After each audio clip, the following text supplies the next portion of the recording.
السلام عليكم ورحمة الله تعالى وبركاته. أهلا ومرحبا بكم في قناة صافرة البداية.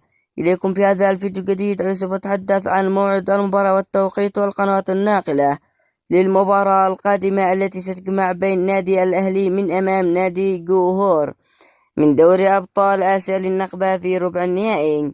ولكن قبل أن نبدأ في كافة التفاصيل نرجو منك الإعجاب بالفيديو والاشتراك بالقناة وتفعيل الجرس لنتواصل بكل ما هو جديد. اكتب لنا رأيك وتوقعاتك لنتيجة المباراة في الأسفل في التعليقات. ولا تنسوا الصلاة والسلام على نبينا محمد صلى الله عليه وسلم.